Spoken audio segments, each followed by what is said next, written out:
प्यारे बच्चों, नमस्कार। आप सभी का आज की ऑनलाइन क्लास में स्वागत है। बच्चों, आज हम जो है इस क्लास में आपको रहीम के दोहे समझाएंगे। ठीक है, तो सबसे पहले बच्चों मैं आपको रहीम कौन थे उनके बारे में थोड़ा सा आपको परिचय करा देती हूँ। ठीक है,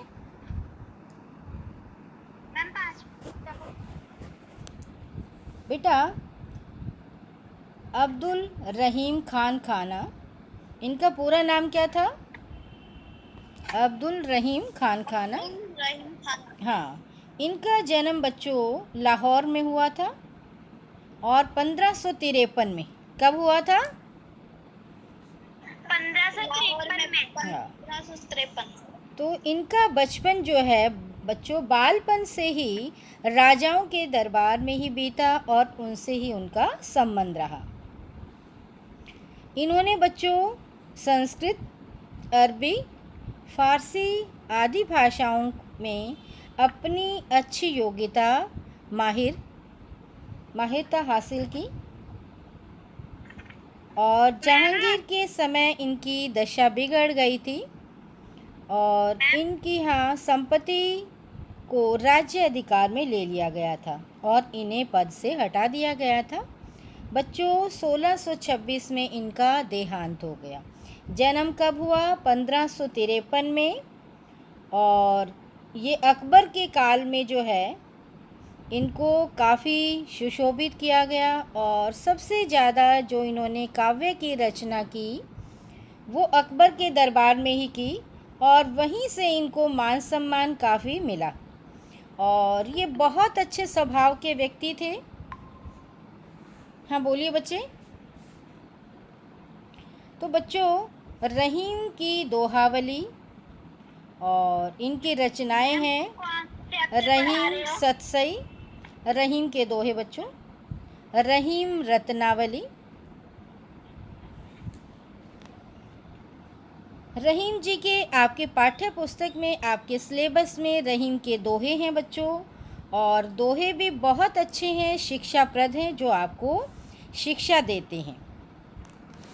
ठीक है, तो इन्होंने कहा कि हमारे पास बहुत संपत्ति रहती है, लेकिन जब संपत्ति होती है, धन दौलत होता है, तभी हमारे मित्र बन जाते हैं। जब हम मुसीबत में होते हैं तो हमें छोड़कर लोग चले जाते हैं। जो सच्चा मित्र होता है वो सुख में और दुख में दोनों समय में हमारे साथ रहता है। एक और इन्होंने दोहे में कहा, क्या कहा? जाल में जब मछलियों के फंसते ही जो है जल जो है वो मछलियों के जो मोह है मछलियों वो छोड़ देता है और मछली जो है मोह नहीं छोड़ती, तो इसलिए जो है मछली अपने प्राण त्याग देती है, लेकिन जल उसको छोड़ देता है, उसको बाहर निकाल देता है, लेकिन मछली जो है प्रेम को नहीं त्यागती और अपने प्राणों को त्याग देती है। अगले दोहे में बताया बच्चों इन्होंने, वृक्ष कभी अपना फल नहीं खाते। बच्चों आपने भी देखा हुआ है, आप आम खाते हो, सेब खाते हैं, कितने फल खाते हो, लेकिन पेड़ कभी फल खाते देखे नहीं। उनके अंदर कौन सी भावना रहती है? परोपकार की। वो हमारे लिए ही फल देते हैं। अब नदियाँ अपने आप जल नहीं पीती, जल कौन पीता है? हम लोग पीते हैं। खेतों में सिंचाई होती है। तो यहाँ पर रहीम ने क्या कहा कि हमारे अंदर परोपकार की भावना होनी चाहिए। कौन सी भावना? परोपकार की। तो जो अच्छे लोग होते हैं वो धन दौलत संपत्ति को इकट्ठा करते हैं, लेकिन लोगों के सुख दुख में उनके काम आने के लिए, और कुछ लोग संपत्ति को इकट्ठा करते हैं सिर्फ अपने लिए। तो यहाँ पर रहीम ने इस दोहे में जो है कहा कि हमें लोगों के अपने धन को संचय करना चाहिए, लेकिन उसको परोपकार की भावना में लगाना चाहिए। अगले दोहे में बच्चों उन्होंने कहा है कि कवार मास जब आता है, सावन और साड़ में तो आपने देखा होगा बच्चों बारिश होती है, लेकिन कवार के मास में जो है बादल पानी से रहित होते हैं, सिर्फ वो गरजते हैं, खोखले होते हैं। ठीक है। एक बार ये अपना जैसे धनी पुरुष निरतर होने पर भी अपनी पिछली बातों को ही दोहराते रहते हैं, अपनी बड़ाइयाँ हाँकते रहते हैं, वैसे ही जो है हमारा शरीर जो बच्चों इस धरती पर जो है एक ही उसमें होना चाहिए। जैसे भी हमारे साथ जो भी समय आए उसे हमें सहन करना चाहिए। जैसे सुख को भी और दुख को भी बराबर मात्रा में हमें झेलना चाहिए। ना तो दुख में ज़्यादा दुखी होना चाहिए और ना ही सुख में ज़्यादा अच्छा महसूस करना चाहिए। हमें धरती की तरह समान रहना चाहिए। देखो धरती पर धूप भी पड़ती है, बरसात भी पड़ती है, गर्मी भी होती है, और वो हमेशा हर स्थिति में एक ही सम्मान भाव से रहती है। और सबके साथ ही आपने देखा होगा सम्मान भाव से ही सबके साथ वही चीज़ उपजती है। उसमें किसी के साथ अच्छा बुरा नहीं करती, वो सबके साथ सम्मान व्यवहार करती है। तो सबसे पहले अब बच्चों मैंने आपको इस रहीम के जितने भी दोहे हैं सबके बारे में थोड़ी सी भूमिका बांध दी है, सबके बारे में थोड़ा थोड़ा परिचय दे दिया है। अब मैं इनकी अच्छे से व्याख्या आपको समझा रही हूँ, ठीक है। सभी बच्चे ध्यानपूर्वक सुनेंगे। क्या कहा? कही रहीम संपत्ति सगे, बनत बहु बहुरीत, विपत्ति कसौटी जेई कसे, तेई साचे मीत। अब देखिए बच्चे, कही का मतलब है कहते हैं, कौन कहता है? रहीम जी। किसके द्वारा लिखा गया है दोहा? रहीम के द्वारा। तो रहीम जी कहते हैं। अब जो है सगे मतलब सगे संबंधी, रिश्तेदार। बनत मतलब बनते हैं, बहु मतलब अनेक, रीति का मतलब होता है बच्चों प्रकार, विपत्ति का होता है मुसीबत, और जयी मतलब कसौटी, कसे मतलब अपनी कसौटी पर खरा उतरता है, अपने वचन पर खरा रहता है, और तेई मतलब वह, साचे मतलब सच्चा, मीत का अर्थ होता है सच्चा मित्र, दोस्त। तो बच्चे इस दोहे में रहीम जी कहते हैं,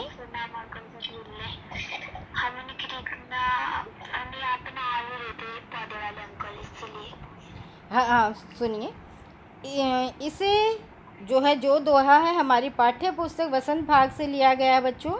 इसमें कवि जो है सच्चे मित्र के बारे में बता रहे हैं। क्या बता रहे हैं? कि मित्र कैसा होना चाहिए। रहीम जी कहते हैं कि जब हमारे पास धन दौलत होती है तो ही हमारे सभी मित्र बन जाते हैं। जब हम किसी ओहदे पर होते हैं तो आपने देखा होगा सभी हमारे रिश्तेदार मित्र बन जाते हैं। और सच्चा मित्र बच्चों वही होता है, अगर हमारे पास धन दौलत नहीं होती तो आपने देखा होगा तो लोग हमारी मदद नहीं करते, किनारे हो जाते हैं। तो यहाँ पर रहीम जी बता रहे हैं कि अगर हमारे पास धन दौलत है, पैसा है, तो हमारे बहुत से लोग मित्र बन जाते हैं, बहुत सारे लोग दोस्त बन जाते हैं, संबंधी बन जाते हैं, रिश्तेदार बन जाते हैं। लेकिन जब मुसीबत आती है तो कोई सहारा नहीं बनता, कोई हमारी मदद नहीं करता, कोई हमारी सहायता नहीं करता। तो ये कहा गया है कि कसौटी पर जो खरा उतरे, जो मुसीबत के समय हमारे साथ खड़ा रहे, हमारे काम आए सुख दुख में, वही सच्चा मित्र होता है। समझ गए बच्चों? तो इस दोहे से हमें क्या शिक्षा मिली? कि सच्चा मित्र कौन होता है? जो मुसीबत के समय हमेशा हमारे साथ खड़ा रहे, वही सच्चा मित्र कहलाता है। अब दूसरा दोहा समझा रही हूँ मैं। पहला समझ आ गया बच्चों? Yes ma'am. शाबाश। अब दूसरे दोहे के बारे में पढ़ते हैं हम। जाल परे जल जात बही, तजी मीनन को मोह, रहीमन मछरी नीर को, तौन छाड़ती छो।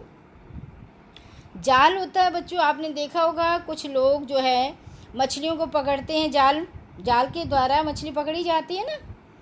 तो मछली पकड़ने में काम आने वाले जो जाल है, और जात का मतलब क्या है बच्चों? जाता है। बही मतलब बहना, और तजी मतलब त्यागना, छोड़ना। मीनन कौन होती है बच्चों? मछली। मोह का अर्थ क्या होता है? मोह ममता प्यार दुलार। मछली मछली, नीर पानी, तऊ फिर से। छाड़ती छोड़ती है। छोह का अर्थ क्या होता है बच्चों? प्रेम। छोह का अर्थ क्या है? प्रेम। और शब्द तो आपको बहुत अच्छे से समझ आ गए होंगे। हाँ, तो बच्चों प्रस्तुत दोहा वसंत भाग 2 रहीम के द्वारा रचित रहीम दोहे से लिया गया है। बच्चों, इसमें रहीम जी ने जल के प्रति मछली के प्रेम को, मोह को बताया है कि मछली जल से इतना प्यार करती है, इतना मोह रखती है कि वह जल से बाहर निकलकर अपने प्राण त्याग देती है, क्योंकि वो जल से बहुत ज़्यादा प्रेम करती है। और जल जो है वो मछली से तनिक भी प्रेम नहीं करता, वो उसे त्याग देता है। देखा होगा ना, उसको चिपटता नहीं है, जल उससे बाहर कर देता है। तो बच्चों, रहीम जी इसमें हमें समझा रहे हैं, इस दोहे में कह रहे हैं कि जब मछली पकड़ने के लिए जाल को जल में डाला जाता है तो मछलियों के प्रति मोह को छोड़कर जल जो है, आपने देखा होगा, जाल से जल्दी बाहर निकल जाता है। जैसे जाल डाला, उसमें मछली आई तो जल जो है अपने आप उससे बाहर निकल जाता है। लेकिन मछलियाँ बच्चों जल के प्रति प्रेम को नहीं त्यागती हैं और वे जल से अलग होते ही अपने प्राण त्याग देती हैं। देखा होगा ना बच्चों, जब तक जल में, आपने बचपन में भी एक कविता, जब आप नर्सरी पहली में थे तो आप पढ़ते थे, मछली जल की रानी है, जीवन उसका पानी है, हाथ लगाओ डर जाएगी, बाहर निकालो मर जाएगी। पढ़ा है ना आपने? हाँ हाँ। तो देखिए इस पिक्चर में, देखिए पिक्चर जो है रहीम जी की है। जब आप रहीम जी के दोहे लिखेंगे तो रहीम जी का आप चित्र भी बनाएंगे, ठीक है? हाँ, अब हाँ बोलिए बच्चे, बोलिए, जल्दी बोलिए। हाँ, रहीम जी का जो चित्र बना हुआ पुस्तक में, वो वाला। हाँ बिल्कुल सही, आपने बिल्कुल ठीक, बहुत। कोई बात नहीं, प्रयास करेंगे बेटा, प्रयास, ठीक है। अब बच्चों, अब दोहा संख्या हम 3 समझ रहे हैं। अब यहाँ पर जो है दोहा जो है परोपकार की भावना से लिप्त है। तरुवर फल नहीं खात है, सरवत पियत न पान, कही रहीम पर काज हित, संपत्ति सचही सुजान। तरुवर क्या होता है बच्चों? वृक्ष होता है। खात मतलब खाते हैं। सरवर का अर्थ क्या होता है बच्चों? तालाब। पियत पीना, पान पानी, पर काज परोपकार, भलाई, दूसरे के लिए भला सोचना। हित होता है बच्चों, हित के लिए, भले के लिए। संपत्ति धन दौलत।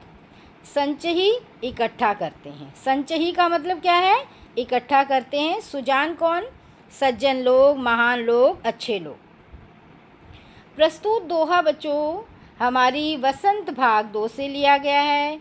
ये दोहा रहीम के द्वारा रचा गया है। इसमें रहीम जी ने परोपकार की भावना को प्रकट किया है कि हमारे अंदर परोपकार की भावना होनी चाहिए। रहीम जी कहते हैं कि वृक्ष अपने फल को कभी नहीं खाते। बेटा आप पढ़ने में ध्यान लगाइए, बाद में प्रश्न कीजिए, सिर्फ पढ़िए पहले, अभी पहले मुझे सुनिए, उसके बाद मैं आपसे प्रश्न करूँगी, ठीक है?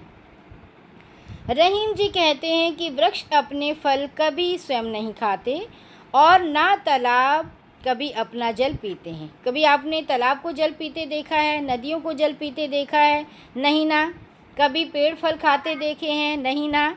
इसी तरह से बच्चों जो सज्जन पुरुष होते हैं, महान लोग होते हैं, अच्छे लोग होते हैं, वो परोपकार के लिए ही धन को इकट्ठा करते हैं, धन का संचय करते हैं। वे हमेशा अपना पैसा दूसरों के लिए कुर्बान कर देते हैं। तो देखिए उनका कार्य क्या होता है। अब सरकार के द्वारा जो पैसा दिया जाता है वो हम तक क्या पहुंच पाता है? वो तो सरकार देती है, लेकिन ऐसा बहुत बारी नहीं हो पाता है ना ऐसा। तो इसलिए जो है हमें जो गरीब लोग हैं उनकी मदद करनी चाहिए। हमारी भावना कैसी होनी चाहिए बच्चों? परोपकार की भावना होनी चाहिए। इस दोहे से बच्चों हमें शिक्षा मिलती है कि हमें परोपकार के कार्य करने चाहिए और मनुष्य का यही जीवन होना चाहिए कि उसका जो फालतू धन है, उसके पास अगर कोई गरीब व्यक्ति आ जाए जिसको कि कुछ आवश्यकता है, हमें उसकी मदद करनी चाहिए। हमारे अंदर कौन सी भावना होनी चाहिए बच्चों? परोपकार। परोपकार की। शाबाश बच्चों। अब जो है हम अगला दोहा पढ़ रहे हैं। अगला दोहा क्या है बच्चों? थोथे बादर कवार के जो रहीम गहरात, धनी पुरुष निर्धन भये करें पाछली बात। थोथे खाली, जो बिना पानी के होते हैं बादल, उनके अंदर पानी नहीं होता। आपने देखा होगा बच्चों, सावन के महीने में, साड़ के महीने में जो है बरसात होती है, बादल जो है पानी से भरे होते हैं और वो हम पर खूब रिमझिम खूब ज़बरदस्त बारिश करते हैं। लेकिन कवार का महीना आते ही बादलों का पानी ख़त्म हो जाता है और थोथे होते हैं वो, ठीक है। और कवार का मतलब महीना बता दिया मैंने आपको, आसुस भादों का महीना होता है ये, ठीक है। और गहरात मतलब गहरे हो जाते हैं, बिल्कुल आकाश में आच्छादित हो जाते हैं और कठोर आवाज़ें करते हैं। बादल गरजते हैं लेकिन बरसते नहीं, सिर्फ उनके अंदर क्या होती है? गर्जन होती है। और गर्जन है लेकिन उनके अंदर पानी नहीं है, वो बरस नहीं सकते। तभी तो बहुत बारी कहते हैं जो गरजते हैं वो बरसते नहीं। आपने एक लोकोक्ति सुनी होगी ना, जो गरजते हैं वो बरसते नहीं है, ये लोकोक्ति है। और भय मतलब हो गए, पाछली मतलब पीछे वाली बातों को दोहराते रहते हैं। तो ये दोहा भी बच्चों रहीम के द्वारा लिखा गया है, आपकी पाठ्य पुस्तक वसंत भाग 2 से लिया गया है। इसमें कवि ने जो कवार का महीना है, भादो आसुस के महीने का वर्णन किया है। रहीम जी कहते हैं कि कवार के मास में, कौन से मास में? कवार के मास में आकाश में बादल गहरा जाते हैं और गड़गड़ाहट से बिजली चमकती है, लेकिन वो बरसते नहीं हैं। क्यों? उनके अंदर पानी नहीं होता, खाली होते हैं। तो यहाँ पर जो है रहीम ने अमीर लोगों की बात की है। किससे तुलना की है? थोथे बादल की। जो लोग पहले कभी अमीर थे लेकिन अब जो है वो गरीब हो गए हैं, लेकिन वो अपनी घमंड भरी बातें, पहले हमारे ये था, पहले हमारे इतने मकान थे, पहले हमारे पास ये धन दौलत थी, पहले हमारे पास ये संपदा थी, पहले हमारे पास इतने सोना था, इतना ये था, तो वो डींगे हाँकते रहते हैं। देखा होगा ना। तो यही बात कही है रहीम जी ने कि वो घमंड भरी बातें करते रहते हैं और हमेशा ऐंठी हुई बातें, मतलब अब उनके पास कुछ नहीं है, कवार के बादल के समान है, लेकिन वो अपनी पुराने वाली बातें डींगे हाँकते रहते हैं। तो कुछ भी पास नहीं है, लेकिन अभी उनका अभिमान यूं का त्यों बना हुआ है, अभिमान उनका ख़त्म नहीं हुआ, घमंड जो है करते हैं। तो बच्चों इसमें जो है रहीम जी हमें इस दोहे के माध्यम से हमें शिक्षा दे रहे हैं कि हमें कभी भी अभिमान नहीं करना चाहिए, ठीक है। जैसे कवार के बादल होते हैं, तो कवार के बादलों की तुलना जो है अमीरों के गरीब होने से की है। जो पहले अमीर थे अब गरीब हो गए हैं, उनसे किए। हमें कभी भी बच्चों, चाहे हमारे पास कितनी धन दौलत हो, कितना वो, हमें कभी अभिमान भरी बातें नहीं करनी चाहिए, कभी हमें अभिमान नहीं करना चाहिए, ना कभी किसी को बड़ा बोलना चाहिए। बड़ा टुकड़ा खा लो, बड़ा बोल कभी किसी को मत बोलो, ठीक है। कभी किसी को अपशब्द मत बोलो, हमेशा अच्छा बोलो। जो कर सको नेक काम करो, जिसका कर सको भला करो। समझ गए सब बच्चों? Yes ma'am. हाँ, देखो इन दोहों से हमें बहुत अच्छी अच्छी शिक्षा मिल रही है ना। हाँ, अब अगला दोहा पढ़ते हैं। धरती की सी रीत है शीत घाम सो में, जैसी परे सो सही रहे जो रहीम यह देह। अब बच्चों रीत का मतलब क्या होता है? रीति रिवाज, रस्म। रीत का मतलब समझ गए? रीति रिवाज, रस्म आदि होती है, परंपराएं आदि होती हैं। शीत का अर्थ क्या है? सर्दी। शीत का अर्थ क्या है? सर्दी। घाम का मतलब क्या है? घाम हमारे, आपने बोला हो बहुत बारी, आपकी दादी अम्मा भी बोलती होंगी कि घाम ज़्यादा है बाहर मत निकलो। घाम का मतलब क्या होता है? गर्मी, ताप। मेह का अर्थ क्या होता है बच्चों? वर्षा, बरसात। हाँ, सही मतलब सहन करना। बच्चों, इस दोहे में रहीम जी हमें बता रहे हैं, हमें शिक्षा दे रहे हैं कि धरती के समान हमें अपना, मानव को अपना स्वभाव रखना चाहिए। हमारा शरीर की जो शक्ति है वो कैसी होनी चाहिए? सहन शक्ति धरती माँ की तरह। कैसी होनी चाहिए? हमारे सहन शक्ति हमारे अंदर होनी चाहिए। रहीम जी कहते हैं कि इस शरीर को धरती माँ की तरह, सारी धरती माँ की तरह सारी चीज़ें हमें सहन करनी चाहिए। सभी जो धरा प्रकृति की रिवाज हैं वो हमें सब सहन करने चाहिए। चाहे सर्दी है, चाहे गर्मी है, चाहे सुख है, चाहे दुख है, चाहे मेह है, हमें सब उसमें सम्मान रहना चाहिए। जिस प्रकार बच्चों धरती सर्दी, गर्मी और वर्षा ऋतु की विपरीत स्थितियों को भी हमेशा बराबर सहन करती है। कौन कौन सी? सर्दी की, गर्मी की, बरसात की। हर स्थिति क्या होती है बच्चों? विपरीत होती है ना, विपरीत। तो सारी स्थितियों को सहन करती है धरती माँ। और उसी प्रकार बच्चों मनुष्य का शरीर भी ऐसा ही होना चाहिए। हमारा शरीर भी कैसा होना चाहिए बच्चों? कि सर्दी को भी सहन करे, गर्मी को भी सहन करे और बरसात को भी सहन करे। हमें जो है प्रत्येक मौसम में अपना सम्मान भाव रखना चाहिए। चाहे हमारे जीवन में सुख आए, चाहे दुख आए। ना तो हमें दुख में ज़्यादा दुखी होना चाहिए बच्चों, ना हमें ज़्यादा सुख में ज़्यादा खुश होना चाहिए। हमें जो है कौन सा भाव रखना चाहिए? सम्मान भाव। कोई भी विपरीत स्थिति आए लेकिन हमें उससे विचलित नहीं होना चाहिए, घबराना नहीं चाहिए, डगमगाना नहीं चाहिए। जो भी स्थिति आए, जैसे भी दशा आए, जैसा भी समय आए, उसे हमें धरती माँ की तरह सहन करना चाहिए। ठीक है बच्चों, इस दोहे में रहीम जी ने हमें क्या शिक्षा दी है? कि हमें भी, मनुष्य को भी धरती की तरह सहनशील बनना चाहिए। हमें सहनशील होना चाहिए। हमारे अंदर कौन सा भाव होना चाहिए? सहनशीलता का। हमें सुख और दुख, सर्दी गर्मी सबको बराबर उसमें सहना चाहिए। ठीक है, समझ गए बच्चों?